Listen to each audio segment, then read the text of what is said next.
사랑하는 영락교회 지체들에게 주 안에서 평화 인사를 전합니다. 오늘은 2024년 7월 24일 수요일입니다. 오늘의 묵상 본문은 이사야서 23장 1절로 18절까지의 말씀입니다.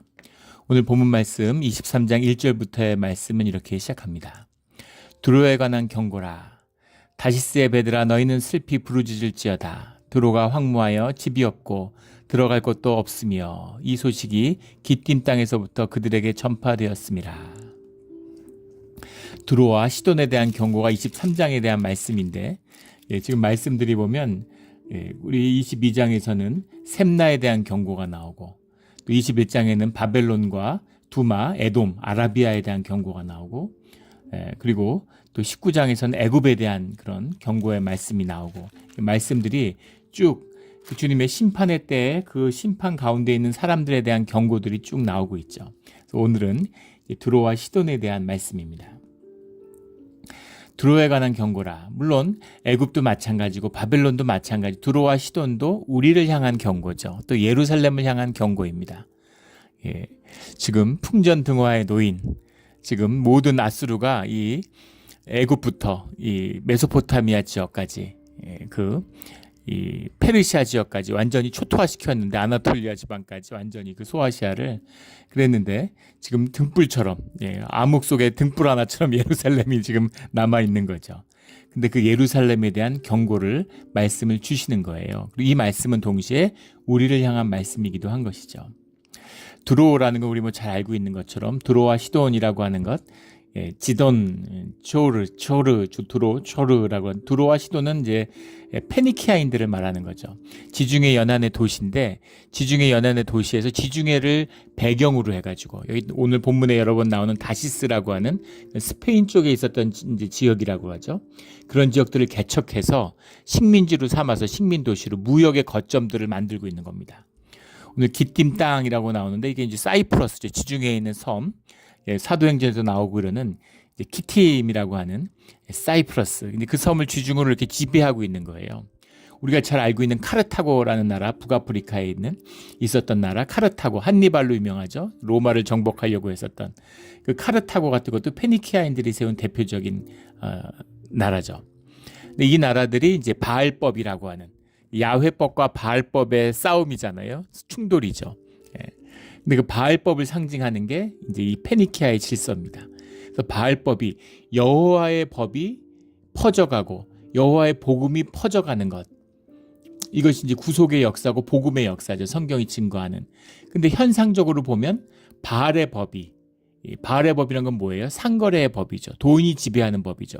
그게 점점 퍼져나가고 더 강해지는. 오늘 말씀에 가장 숨어있는 깊은 뜻은 경륜에 관한 것입니다. 경륜이라고 하는 것은 이 주님이 주님의 일을 이루어 가시는 방법이죠. 그걸 이제 주님의 매니지먼트, 이걸 경륜이라고 그래요. 성경에서는 섭리, 원리 이렇게도 얘기하죠. 주님의 섭리, 이렇게 깊은 이 본질의 세계에서 깊이 흐르는 강물이 막 물결치고 이렇게도 가고 저렇게도 가지만 그 깊은 물은 바다로 흘러가는 그런 것처럼 주님이 이루어 가시는 이런 방법, 어떤 섭리와 원리를 이루어 가시는 주님의 방식, 이걸 경륜이라고 합니다. 그래서 경륜에 관한 말씀이에요. 그래서 왜 야훼의 법만 열리나? 왜 야훼의 법만 벌리면 되지? 바알의 법이 같이 열리는 건 뭔가 도대체? 제국을 만들어서 세상을 정복하면 될 텐데 이슬람이 하는 방식이잖아요. 이슬람 되든가 죽든가. 이슬람이 왜 이렇게 세계에 퍼졌을까? 이슬람이 되면 세금을 안 내는 거죠. 그리고 자기들도 같이 약탈할 수 있는 겁니다. 그러니까 이슬람이 뭐 걷잡을 수 없이 퍼져가지고 북아프리카와 유럽이 이슬람화 안 된 게 신기할 정도죠. 그래가지고 완전히 그 동남아시아까지 휩쓸었어요. 중앙아시아부터 이슬람이 휩쓸었습니다.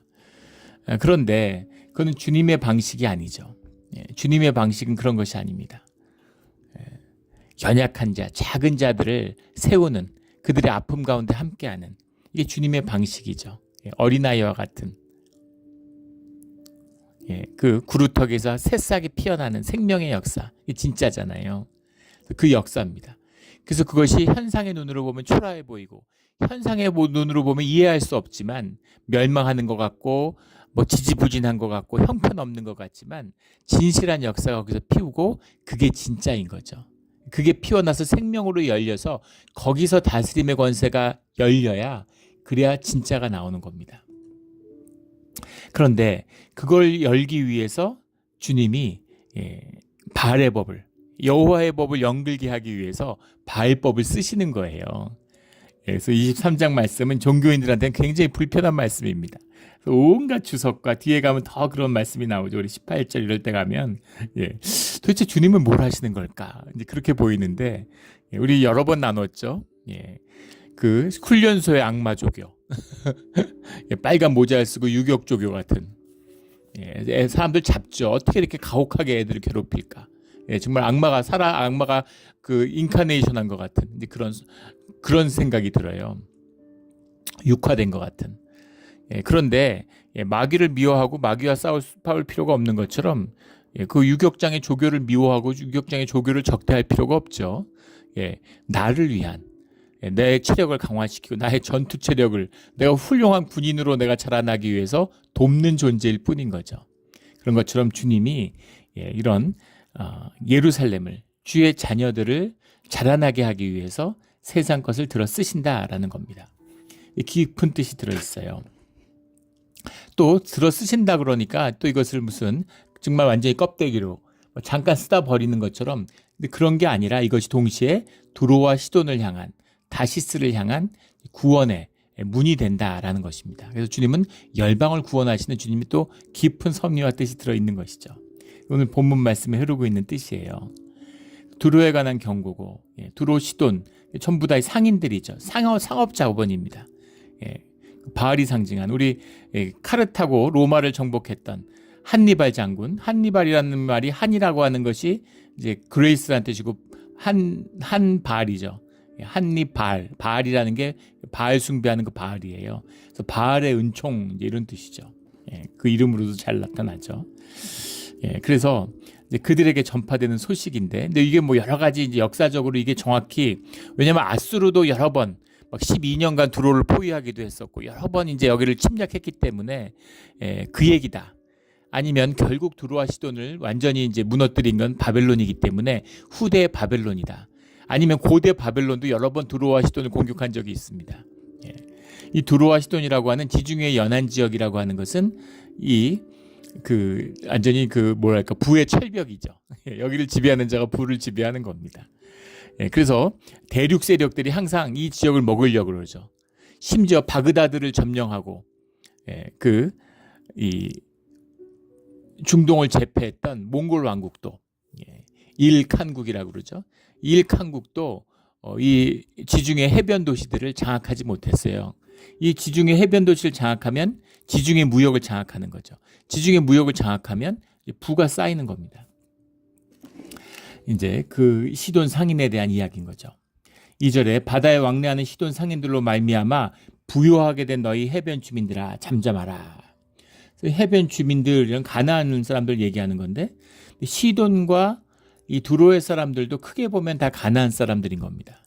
페니키아인들이 시피플이라는 사람들이 이제 이 소아시아를 침략해 들어오면서부터 정착한 사람들이 가나안 족속이다라고 대개 역사학자들이 다수설이죠. 그렇게 보고 있습니다.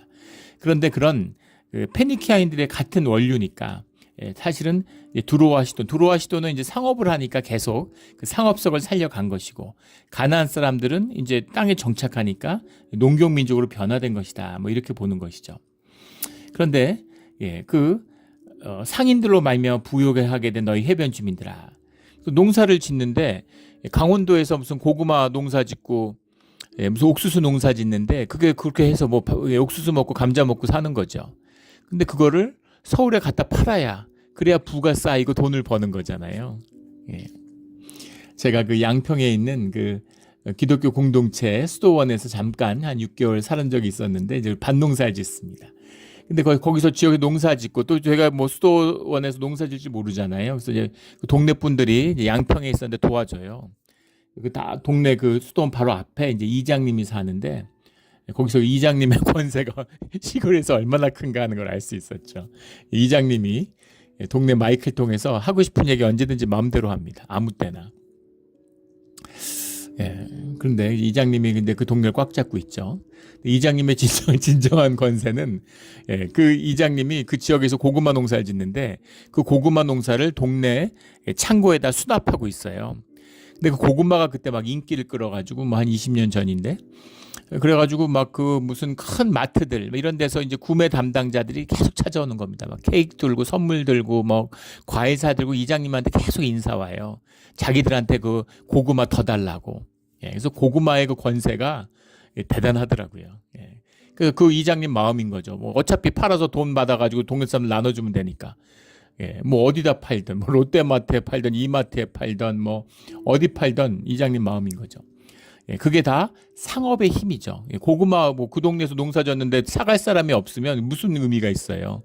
그러니까 그 가나안의 사람들도 시돈 상인들로 말미암아서 부요하게 된 것이죠. 그러니까 같이 그 이익을 누린 것입니다. 3절에 시올의 곡식공 나일의 추수를 큰 물로 수송하여 드렸으니 열국의 시장이 되었도다. 이 시대의 핵심은 뭐냐면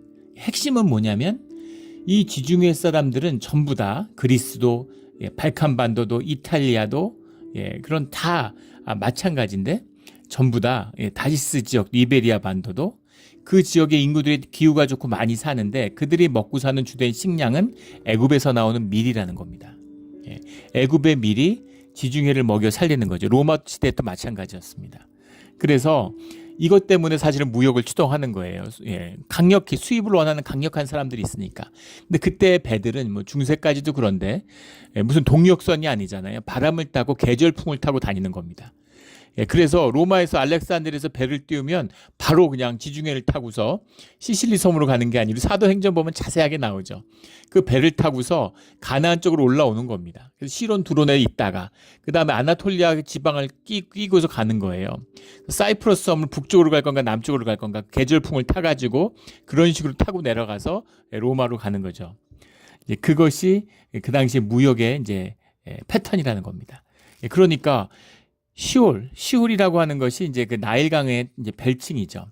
시호르라고 되어 있는데 시호르라는 건 히브리식으로 나일강을 발음한 겁니다. 우리 그 19장 6절에 보면 애굽의 강을 이렇게 그냥 해석했는데 그게 본문에 보면 예우레이라고 되어 있어요. 예우레이라는 말, 물론 이것도 히브리로 쓴 것이지만 예우레이라는 말은 이제 애굽 발음입니다. 나일강을 애굽 사람들은 예우레이라고 부르고 그리고 히브리 사람들은 시호르라고 부르는 거예요. 근데 어디는 애굽의 강이라고 하고 어디는 시홀이라고 해석을 하고 이제 이런 식으로 번역을 하면 안 되죠. 늘 우리 참 그 성경을 읽다 보면 이제 아쉬운 점들이 있습니다. 오늘 본문에 또 그런 데가 있는데 그런 그 시홀이라고 하는 건 이제 나일강이죠. 나일강의 곡식, 애굽의 곡식을 이제 옮기는 그것 때문에 곡식을 팔고서 또 거기 있는 뭐 값진 걸 가지고 뭐 보석도 가져오고 뭐 여러 가지. 근데 사실은 주로 노예들을 잡아왔던 거죠. 발칸 지역 이런 데서 노예들을 그러니까 항상 그 슬라브족들이 이제 그 노예로 이제 인기가 있었죠. 그 나중에 이제 중세에 가면 뭐 12세기부터 15세기까지 애굽을 다스렸던 맘누크 왕조라는 게 있죠. 맘누크라는 게 노예라는 뜻입니다. 그 맘누크들, 그러니까 지금 애굽 사람들 보면 허옇잖아요, 사람들이. 아프리카 사람들인데. 근데 사실 고대에는 근데 그 이상하죠. 그 수단이나 에티오피아 가면 사람들이 피부가 검잖아요. 그럼 왜 애굽 사람들은 피부가 허열까? 그게 사실은 그 끊임없이 그 슬라브에서 노예들이 데려와서 노예들과 혼종이 됐기 때문입니다. 그래서 그렇게 끌려온 노예들이 반란을 일으켜가지고 왕조를 세운 게 이제 맘누크 왕조죠. 그래서 맘누크 왕조라는 건 사실은 이제 지배자들이 백인들인 거예요. 그러니까 완전히 백인 중에서도 슬라브족이니까 눈 파랗고 얼굴 하얗고 근데 이제 섞이면서 중화가 되는 거죠. 그래서 주로 사실 밀을 사가고 사실 그때 뭐 팔 게 없으니까 이 그쪽 이제 발칸 지역이나 이탈리아 지역에서 그러니까 계속 이제 발칸 지역에서 사람을 잡아다가 이제 팔았던 것이죠. 이제 그런 무역으로 시작된 겁니다. 그러면서 이제 사람들이 잘 살게 되면 뭐 이제 보석도 찾게 되고 뭐 염색한 이제 천도 찾게 되고 이러면서 시돈이 또 그 염색 이 섬유 산업의 또 중심지가 되고 이렇게 된 거죠. 열국의 시장이 되었다. 그러니까 도시국가지만 잘 사는 거죠. 오늘날도 그렇잖아요. 뭐 싱가포르 뭐 이런 나라들, 홍콩, 싱가포르 이런 걸 생각해 보면 알 수 있죠. 작은 나라지만 무역을 통해서 잘 사는 거예요. 그런데 4절에 시돈이여 너는 부끄러워할지어다. 대저 바다고 바다의 요새가 말하기를 나는 상고를 겪지 못하였으며 출산하지 못하였으며 청년들을 양육하지도 못하였으며 처녀들을 생육하지도 못하였다 하였음이라. 이게 무슨 말입니까? 너무 잘 살아요. 너무 풍요해요. 근데 그것이 껍데기다 이런 얘기죠. 상고를 겪지 못했다, 출산을 하지 못했다, 양육하지 못했다, 생육하지 못했다. 이게 무슨 말이에요? 생명이 아니라는 겁니다. 본질이 아니라는 얘기죠. 내가 잘 살았어요. 특히 이제 뭐 유대적인 관념에서 더할 나위가 없죠. 자식을 최대의 축복으로 여기는 겁니다. 그런데 자식이 없어. 그러면 결국은 너는 잊혀지고 말아. 넌 아무것도 아니야 이런 거죠. 잠깐 사는데 네가 몇십 년 잘 먹고 잘 사는 게 무슨 의미가 있니? 자식이 없는데 재산 모아서 뭐하니? 이런 이제 개념들. 지금도 뭐 그런 게 있을 수 있겠지만 그런 개념이 강한 거죠. 거기다 더 중요한 것은 본질이잖아요. 이게 생명이잖아요. 생명이라는 것, 산고를 겪지 못했고 산고를 겪고 막 출산하고 고통스럽고 아프고 이렇게 힘들어 보이지만 그게 축복이라는 거죠. 생명의 관점에서 보면. 그리고 나는 막 애도 안 갖고 출산을 안 하니 고생도 안 해. 요새 그 한국에 보면 청년들이 결혼을 안 하니까 결혼을 안 하고 직장 생활하고 이러니까 돈들을 많이 모아요. 그래서 경제적 여유가 있는 거죠. 좋은 차 타고 다니고 막 취미 생활 같은 거 굉장히 돈 많이 드는 이런 취미 생활하고 막 이러는 겁니다. 그러면서 그걸 좋다고 생각하는 거예요. 야, 돈 시커 쓰니까 좋지. 자식 없으니까 걱정할 것도 없고 뭐 고민할 것도 없고 좋지. 세상에 완전히 쏘군 것이죠. 진짜 기쁨. 자식에게 뭘 남겨서가 아니라 진짜 기쁨이 뭔지를 모르기 때문인 거죠. 저도 그랬던 것 같아요. 저도 젊었을 때 저희 이제 그 제일 큰 누나가 결혼을 안 하고 이제 혼자 살았는데 지금까지도 혼자 잘 살죠 뭐. 뭐 또 전문적인 지식인이고 뭐 돈도 잘 벌고 이러니까 잘 살았습니다. 뭐 맨날 해외여행 다니고 뭐 나름 취미 생활도 잘하고 잘 살아요. 근데 저희 부모님들이 너무 안쓰러워하고 그걸 불쌍하게 생각하는 겁니다. 그래서 이해를 못했어요. 잘 사는데 왜 저럴까 부모님은. 자식 낳아서 평생 그렇게 고생하고 뭐가 좋다고. 큰 누나가 저게 더 맞고 좋아 보였습니다. 근데 제가 결혼해서 아이를 낳고 아이들을 키우면서 부모님 마음을 알았죠. 부모님의 그 안타까운 마음, 그 긍휼히 여기는 마음, 너무 안쓰러운 마음. 저도 그 안쓰러운 마음이 있어요. 물론 누나가 이해하지 못하기 때문에 그런 걸 표현은 하지 않죠. 근데 마음으로 보면 자꾸 안 된 거예요. 좋은 집에 강남의 아파트에 살아요. 저는 집도 없는데. 이민자로 살아가고 있는데. 그런데도 그런 게 아니죠. 다 아시잖아요. 안 된 거예요. 뭔가 안쓰러운 겁니다. 그런 마음을 말씀하고 있는 거죠. 상고를 겪지 못하고 출산하지 못하고 배 아파서 애 낳고 애 키우고 양육하고 생육하는 게 얼마나 힘들고 어려운 일이에요. 하지만 그것이 복인 것이죠. 축복인 것이죠. 주님의 복을 누리는 우리 모두가 되기를 주의 이름으로 축원합니다. 현상의 세계와 본질의 세계는 다르다라는 거죠. 시돈이 좋아 보이지만 이것은 부끄러운 일이고 생명의 일은 고난스럽고 힘든 일 같지만 이것은 복된 것이다 라는 겁니다. 5절에 그 소식이 애굽에 이르면 그들이 두로의 소식으로 말미암아 고통받으리로다. 이 해변에 이 두로와 시돈을 멸망한다. 이 소식을 들으니까 애굽도 힘들어지는 거죠. 9절에 만군의 여호와께서 그것을 정하신 것이라. 모든 누리던 영화를 욕되게 하시며 세상의 모든 교만하던 자가 멸시를 받게 하려 하심이라. 주님의 때 그날에 주님이 영화를 욕되게 만드시고 교만한 자가 멸시받는 자가 되게 하신다라는 거죠. 10절에 딸 다시스여 나일같이 너희 땅에 넘칠지어다. 너를 속박함이 다시는 없으리라. 두로가 패망하니까 두로의 식민지였던 다시스는 이제 막 좋은 거죠. 거기가 무역의 거점이 되고 그러니까 거기에 나일같이 땅에 넘친다. 나일강이 넘친다는 것도 복의 근원이잖아요. 농사가 잘 되는 이유죠. 우리 여러 번 나누었죠. 그래서 그런 복이 다시스에 임한다라는 겁니다.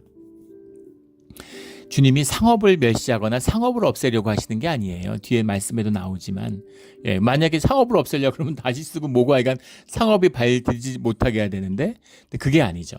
상업 문화에서 피어나는 돈이라는 걸 다스릴 수 있으면 상업이 좋은 거죠. 돈이 좋은 거죠. 돈에 묶이면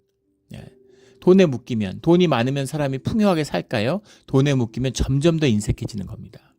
돈을 다스릴 권세가 있어야 그 부요함을 누리게 되는 거죠. 돈을 다스려야 돼요. 인간이 만들었잖아요. 그런데 돈의 지배를 받고 돈에 막 눌려가지고 노예 생활을 하는 겁니다. 어처구니 없는 거죠. 그게 문제인 거죠. 12절에 이르시되 너 학대받은 처녀딸 시도나 내게 다시는 희락이 없으리니 일어나 기띔으로 건너가라. 거기에서도 내가 평안을 얻지 못하리라 하셨느니라.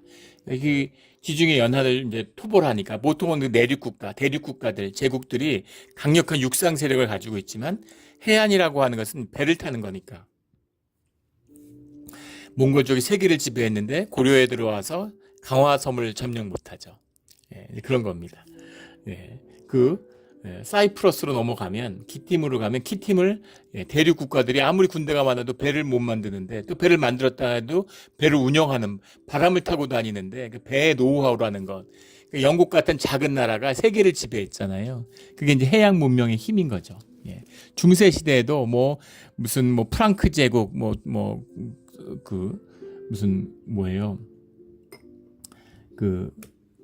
그런 나라들이 지배한 거 스페인 이런 것이 이제 지배한 것 같지만 사실은 베네치아가 이제 지배 세력이었던 거죠. 그리고 포르투갈 같은 작은 나라가 또 이제 해양 세력이 되면서 네덜란드 이런 나라들이 이제 그런 세력들로부터 이제 노하우가 쌓이고 흡수해서 이제 영국이 이제 세계 패권 국가가 되는 그런 과정을 보면 알 수 있죠. 기띔으로 건너가는데 거기서도 평안을 얻지 못한다 이런 말입니다. 13절에 갈대아 사람의 땅을 보라. 그 백성이 없어졌나니 곧 아수르 사람이 그곳에 들짐승이 사는 곳이 되게 하였으되 그들의 망대를 세우고 궁전을 황무하게 하였느니라. 이것은 이제 갈대아의 반란을 말하는 거겠죠. 갈대아가 고대 왕국이고 항상 힘 있는 왕국이었는데 그런데 아수르를 엎으려고 일어났다가 나중에 아수르를 무너뜨리는 게 갈대아인데 지금 시기적으로 이때는 갈대아가 아수르가 갈대아를 무너뜨린 거죠. 그러니까 갈대아의 그런 거대한 나라들도 황무하게 만들었다라는 겁니다. 그래서 아수르가 결국 두론과 시돈도 무너뜨리게 된다 이런 말씀인 거죠. 다시스의 배들아 너희는 슬퍼 부르짖으라. 14절에 너희의 견고한 성이 파괴되었느니라. 그날부터 두로의 한 왕이 연한같이 70년 동안 잊어버린 바 되었다가 70년이 찬 후에 두로는 기생의 노래같이 될 것이라. 이 70년이라는 게 뒤에 성경에 나오는 70년 그 바벨론 유수와 좀 연결되는 그 70년의 의미가 있죠. 이것은 이제 그런 의미보다는 70년이라는 게 주님의 때인 거죠. 주님이 정한 때. 7이라는 게 주님의 숫자고 10이라는 게 땅의 숫자입니다. 70이라는 건 주님이 정한 땅의 때의 완성인 거죠. 정확히 몇 년이다, 몇 년을 이걸 맞춰보려고 이러는데 이제 그런 의미가 아니라 하나님의 때, 하나님이 두론과 시돈을 제한 때가 있는데 다시 두로와 시돈을 회복시키는 때가 있다. 이제 이런 말씀인 거죠. 16절에 그 두로의 한 왕이 연한같이 70년 동안 잊어버린 바 되었다가 70년 후에는 기생의 노래같이 될 것이다. 그러니까 이건 이제 그 상업을 이제 기생에 비유하고 있는데 기생이라고 하는 것이 이제 사람의 어떻게 보면 이제 비즈니스의 단계에서 최고의 비즈니스라고 할 수 있겠죠. 감정 서비스잖아요.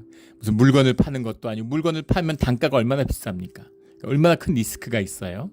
그런데 연예 산업 같은 거죠. 한국에 무슨 아이돌 그룹 이런 게 몇천억 막 조를 벌어서 대기업을 만들고 막 이러잖아요.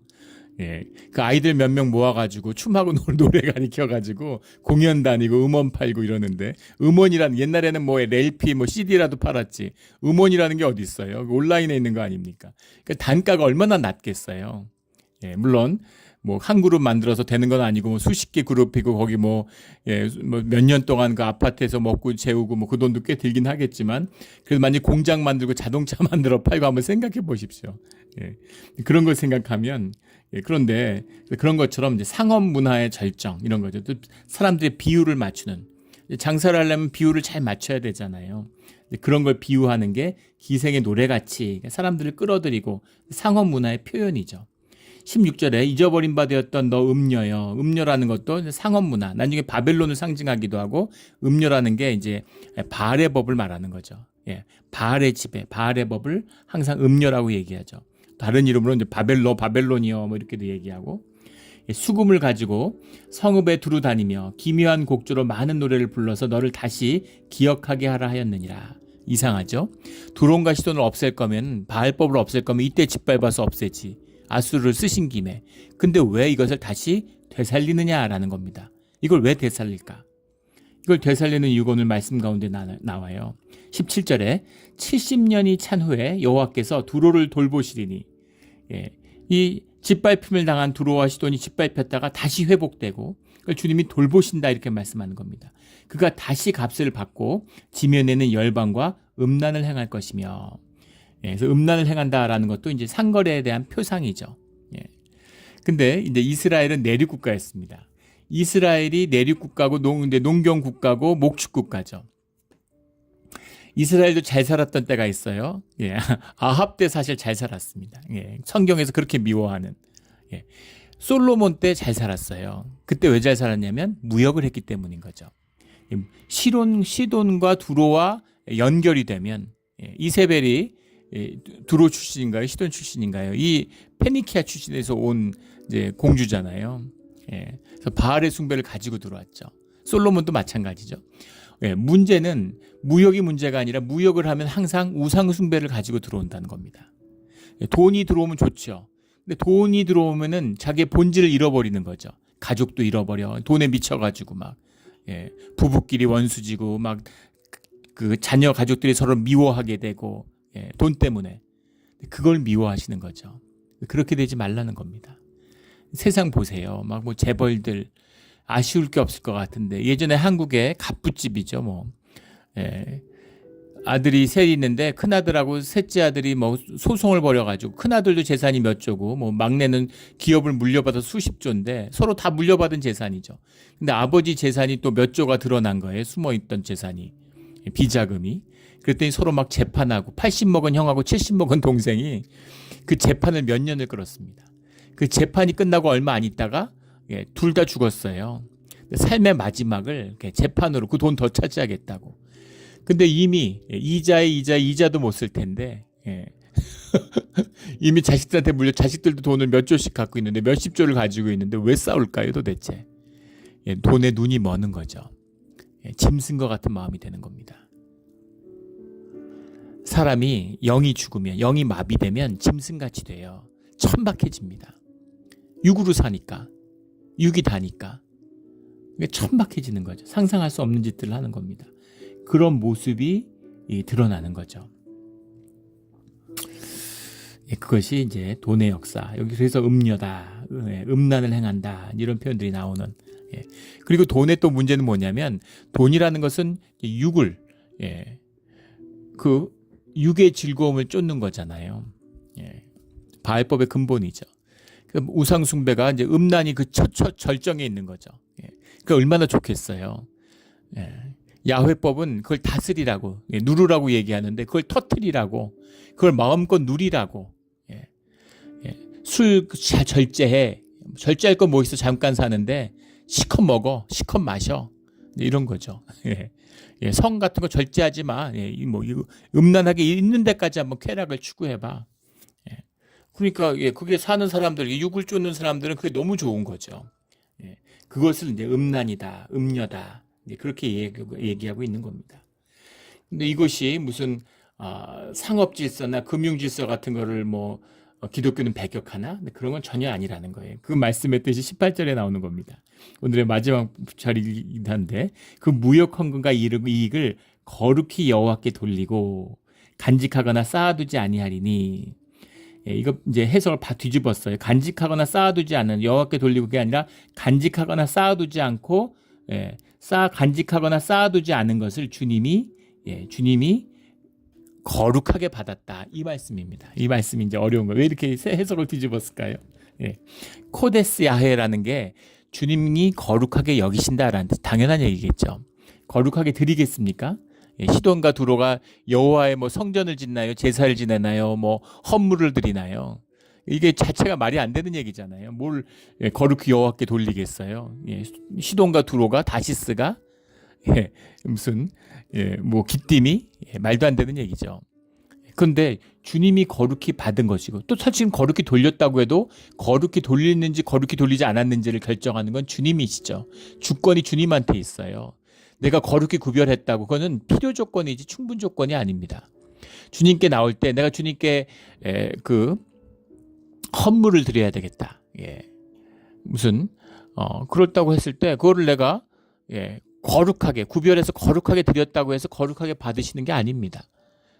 거룩하게 드리지 않으면 받지 않으시죠. 하지만 거룩하게 드렸다고 해서 내가 거룩하게 드리면 거룩한 거지. 그런 건 아니라는 거예요. 그게 거룩한지 아닌지는 주님이 거룩하게 거둬주셔야 되는, 주님이 거두시면 거룩한 거죠. 그게 구별됨의 뜻입니다. 예, 나의 할 수 있는 것을 다 하지만, 나의 정성을 다 하지만 주님이 받아주셔야 거룩한 거죠. 그런데 여기 나오는 시돈과 두로가 다시 음란을 행하고 그렇게 해서 쌓은 기생의 노래들과 같이 그렇게 불려져서, 그렇게 해서 또 기생의 노래와 같이 하는 그런 뜻도 있죠. 한때 잘 되는 거죠. 한때 타오르는 거죠. 가수들 보면 막 유행가 있지만 영원하지 않잖아요. 잠깐이죠. 뭐 유행하고 뭐가 잘 돼, 뭐가 잘 돼, 잠깐이죠. 뭐 얼마 전에 뭐 한 1, 2년도 안 된 것 같은데 탕후루라고 뭐 이렇게 과일을 한 번도 먹어보지 못했는데, 그 과일을 무슨 이렇게 이 설탕 녹인 거에다가 이렇게 묻혀가지고 파는 거, 이게 뭐 한국을 강타해서 뭐 대단하다고 막 이랬는데 불과 1년도 못 가가지고 뭐 그냥 사라져 버리고, 또 무슨 도너츠죠? 뭐 도너츠, 뭐 노티드 도너츠인가? 그게 뭐 젊은 애들의 뭐 그거라고 막 그러더니 그것도 한 1, 2년 반짝하다도 사라져 버리고, 또 무슨 베이글, 뭐 런던 뭐 베이글 뮤지엄인가? 그 옷 디자이너인데 런던에 놀러 갔다가 옷이 안 팔리는데 베이글을 먹다가 베이글 장사를 해야 되겠다. 근데 한국에서 베이글 장사가 되겠습니까? 그런데 그거를 런던이나 영국하고 아무 관련이 없죠. 그냥 갖다 붙인 거죠. 런던 베이글 뮤지엄을 열었는데 그게 대박이 나가지고, 그게 뭐 매장이 5개인데 이 한국에서 제일 그 잘 되는 그 빵집이 그 파리 뭐예요? 파리 바게트잖아요. 파리 크루아상, 파리 바게트. 그게 뭐 한 매장이 4,000개 되는데 5개로 그 4,000개보다 이익을 더 많이 냈답니다. 자, 한국 사람들도 좀 유난스러운 데가 있죠. 뭔가 이렇게 확 끌어오르는 게 있어요. 그래가지고 막 미친 듯이 이렇게 샀는데 그것도 뭐 한 1, 2년 지나니까 이제 시들하다는 거예요. 근데 이게 상업 질서의 본질이죠. 현상이니까 자꾸 변화되잖아요. 그러니까 새로워야 돼요. 이 한계 효용의 법칙이라는 게 지배하죠. 계속 먹으면 몸이 익숙해지잖아요. 왜 마약이 중독됩니까? 처음에 미량만 해도 도파민이 확 나왔는데 몸이 그걸 조절해요. 똑같은 거 먹으면 이제 그렇게 내놓지 않습니다. 그러니까 점점 세게 먹다가 이제 오버도스로 죽고 이러는 거 아니에요. 이런 것처럼 처음엔 막 너무 말초신경을 막 자극해서 너무 좋아 이랬는데 금방 마비되는 거죠. 좋지가 않아요. 그러니까는 자꾸 강해지다가 이제 바꿔버리는 거죠. 그런 게 이제 기생의 노래인 거죠. 노래도 유행을 타지만 기생도 한때죠. 뭐 평생 하겠어요? 이런 겁니다. 그런데 문제는 오늘 핵심, 그렇게 왜 두루를 다시 풀어줘서 주님이 다시 돌보셔서 다시 부를 쌓게 하셨느냐, 그 무역한 것과 이익을 주님이 거룩하게 받으시기 위해서 그렇게 하셨다라는 겁니다. 이게 말이 됩니까? 그래서 18절에 대한 온갖 주석들이 난무해요. 뭐 온갖 주석들이 난무합니다. 이걸 어떻게든 뭐 이게 말이 되게 해보려고. 왜 이렇게 종교인들이 이걸 불편해할까요? 의와 악을 구분하고 싶은 거예요. 선악과의 열매일 뿐인 거죠. 그래서 나는 우리들은 의인인데 주님이 악인을 취하실 리가 없지. 근데 누가 의인이라고 그랬습니까? 주님은 말씀하셨죠. 의인은 하나도 없다고. 의인은 없어요. 이 땅에 사는 사람 가운데 의인은 오직 한 분, 주님밖에 없습니다. 예수 그리스도밖에 없으세요. 우리는 의롭다 하심을 받은 겁니다. 용서받은 죄인이에요. 주님이 우리를 죄인인데 의인으로 여기고 대해주시는 거죠. 의인처럼. 근데 우리는 우리가 의인이고 싶어. 내 의로, 내 종교로 내가 컨트롤하고 싶고 내가 나를 아이덴티파이 하고 싶은 거죠. 그 주체가 나이고 싶은 거죠. 그게 주님이 제일 싫어하는 겁니다. 죄 지은 자는 용서받을 수 있어도 내가 의인이라고 하는 자는 용서받지 못해요. 회개를 안 하는데, 죄가 없는데, 용서받을 죄가 없다는데 무슨 용서를 받겠어요. 그런 거죠. 그러니까 두로와 시로를 거룩하게 받으신다? 거룩하게 드리지도 않았는데 무슨 주님이 거룩하게 받으셔. 근데 주님이 거룩하게 받으시는 거죠. 왜 받으셨느냐?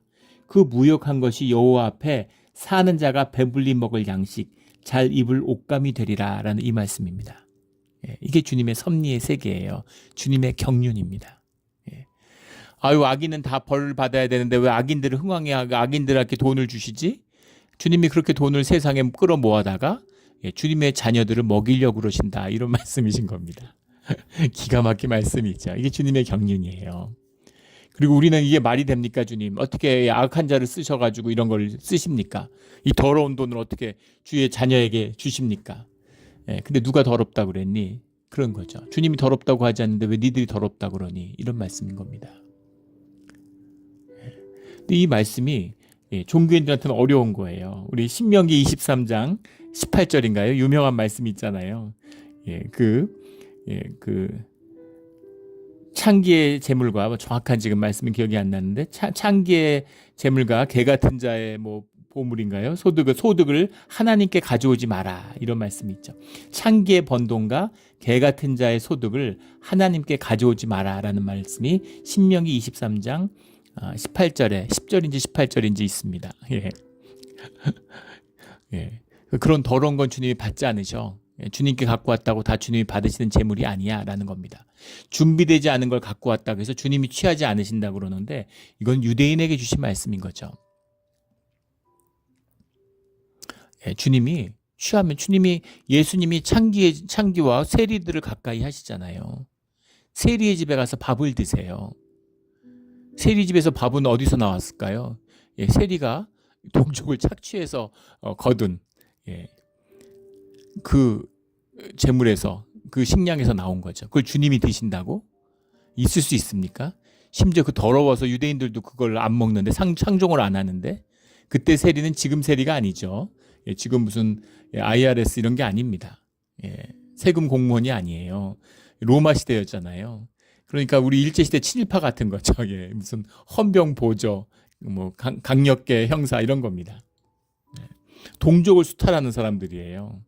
그런데 그런 사람들이 주님이 친구로 삼아주고 불러주시는 겁니다.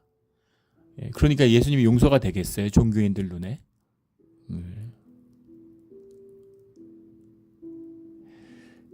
주님의 경륜, 주님이 이루어 가시는 주님의 뜻을 현상적인 우리의 눈으로 헤아릴 수가 없어요. 볼 수가 없는 겁니다. 주님이 보여주시지 않으면 몰라요. 그런데 그 모든 것이 우리의 구원을 이루어가는 주님의 깊은 그 섭리를 이루어가는 주님의 섭리고 경륜이라는 겁니다.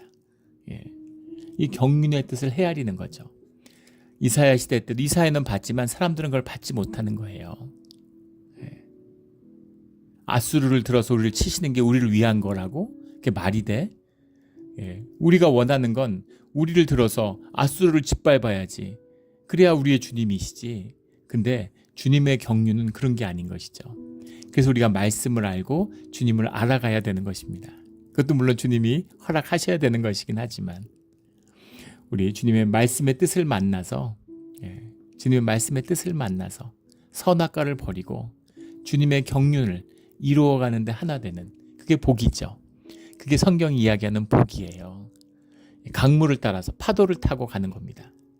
그런 말이 있잖아요. 수영하는 사람들은 수심이 2m이거나 2000m이거나 아무 차이가 없다고. 물 위에 떠가는데, 파도를 타는 사람들은 파도가 심하게 칠수록 더 좋아해요. 그런 거 보셨을 거예요. 저도 집에 가는 게 아실로마 비치가 파도 타는 걸로 유명하지 않습니까? 날씨가 안 좋고 파도가 많이 치면, 바람 많이 불고 그러면 아실로마 비치에 바글바글 합니다. 그 파도 타는 사람들은 파도가 심하면 더 좋은 거죠. 타는 사람들 그런 거예요. 근데 물을 거슬러 가겠다고. 삶이 고단하고 힘든 것이죠. 고달파요. 아무 소득도 없는데 인생이 다 떠내려가는 겁니다.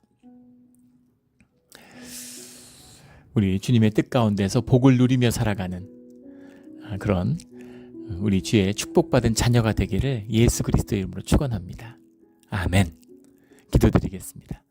하나님 아버지 감사합니다. 주님이 우리를 구원하시고 우리를 복되게 하시는 그 깊은 경륜을 말씀하여 주시니 감사합니다. 우리가 헤아릴 수 없고 우리가 깨달지 못합니다.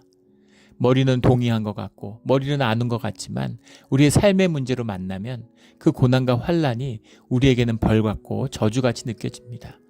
하지만 믿음으로 주님이 함께할 때 그 모든 풍랑 가운데 잔잔히 흐르는, 깊이 흘러가는 그 물길과 같은 주님의 섭리와 주님의 구원의 뜻을 만나는, 누리는, 그런 이루어가는 그런 우리 모두가 되기를 소원합니다. 감사하며 예수 그리스도의 이름으로 기도드렸습니다. 아멘.